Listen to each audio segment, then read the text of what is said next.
Students, we read the chapter second, living together. ये living together हमने chapter पढ़ा था। इसमें हमने ये पढ़ा था कि हमारा नेबरहुड क्या होता है।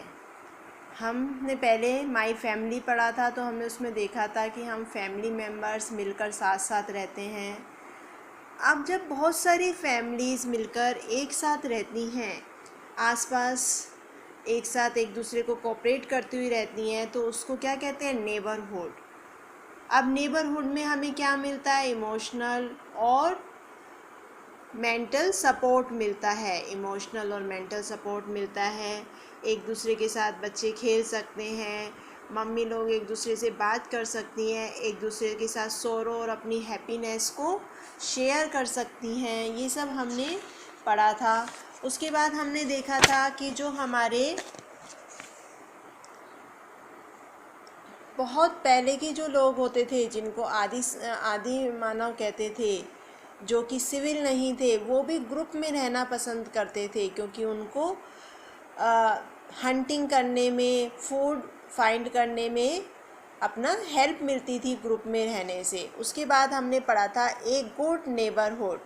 गुड नेबरहुड में क्या क्या होता है, स्टेशनरी शॉप होती है और ग्रोसरी शॉप होती है, केमिस्ट या हॉस्पिटल होता है पास में, आपके पास में स्कूल होता है, आपके पास में प्लेग्राउंड होता है। ये सारी चीज़ें हमारे घर के आसपास होती हैं और हमारे घर की चारों तरफ अच्छा वातावरण होता है, क्लीनिंग होती है, तो उसको हम गुड नेबरहुड कहते हैं।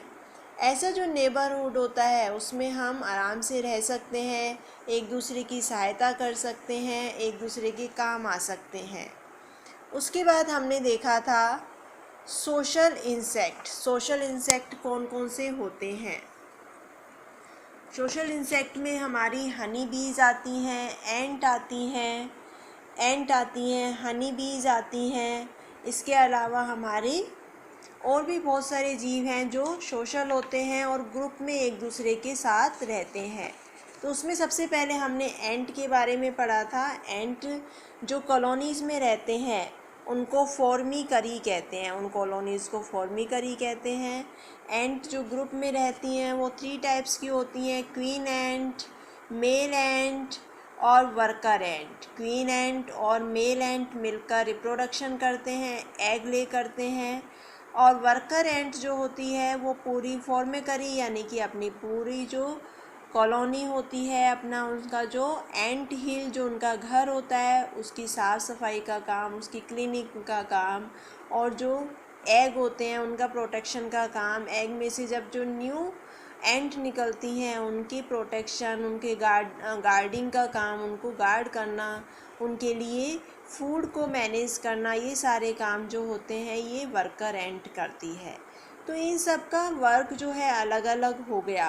तो इस तरह से जो परफॉर्म करते हैं डिफरेंट टाइप के roles by different animal in a group, इसको कहते हैं हम division of labour.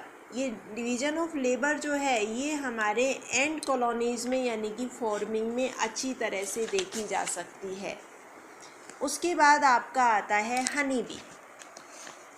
Honey bee जो होती है वो भी कॉलोनी में रहती है और उसकी कॉलोनी को क्या कहते हैं, उसकी कॉलोनी को कहते हैं बी हाइव। वो जो कॉलोनी होती है उनको कहते हैं बी हाइव। बी हाइव जो होती है वो बी वैक्स से बनी होती है। ये जो बी हाइव का स्ट्रक्चर होता है उसके अंदर बीज जो है वो बीज जो है नेक्टर कलेक्ट करती हैं फ्लावर्स पे से और उस फ्लावर को हनी में चेंज करती हैं और वो बी हाइव में रहता है। बी हाइव में भी 3 टाइप की बीज होती हैं, क्वीन बी, मेल बी जिसको ड्रोन कहते हैं, और थर्ड होती है आपकी लेबर या वर्कर बी। वर्कर बी जो होती है वो बी हाइव को बनाने का काम करती है बी वैक्स से, नेक्टर को कलेक्ट करने का काम करती है, नेक्टर को हनी में चेंज करने का काम करती है, और जो यंग वंस होते हैं उनको प्रोटेक्ट करती है और उनको गार्ड करती है, यानी कि एक दूसरे की बेनिफिट्स के लिए जब सारे एक साथ रहते हैं तो उस चीज़ को हम लिविंग टुगेदर कहते हैं। तो ये चैप्टर हमने कल कंप्लीट कर लिया था। अब आज हम इसके देखते हैं क्वेश्चन आंसर। क्वेश्चन आंसर में देखिए, सबसे पहले है आपका tick the correct answer. Correct answer को टिक करना है, जिसमें फर्स्ट है a bee colony is also called bee hive. इसमें बी हाइव आएगा। नेक्स्ट है established organisation of colonies are called. Colonies की जो एसोसिएशन बनी होती है उसको क्या कहते हैं? उसको कहते हैं रो, RWA, रो। An ant colony is called. Ant की कॉलोनी को क्या कहते हैं? एंड की कॉलोनी को कहते हैं फॉर्मिकरी। And colony फॉर्मिकरी। तो फर्स्ट में बी हाइव, सेकेंड में रॉ और थर्ड में फॉर्मिकरी। अब true and false. Human beings are social animal. True, human beings को सोशल एनिमल कहते हैं। मेल एंड हैव विंग्स, ये भी ट्रू है, मेल एंड के विंग्स होते हैं। Worker bee are many in colony, बहुत सारी होती हैं, ट्रू है।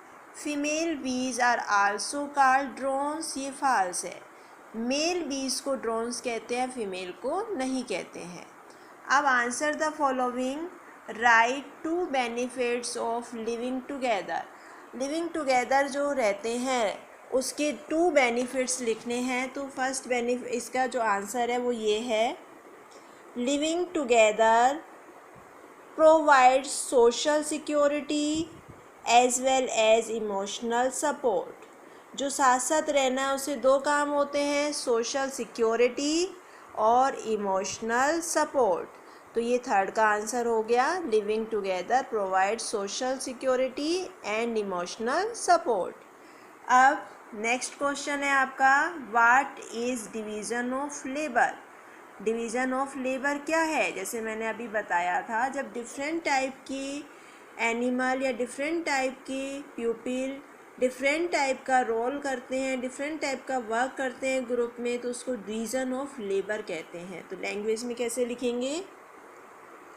Performing different type of role by different pupil और animal in a group called division of labor. Performing different types of role by different pupil or animal in group is called division of labor.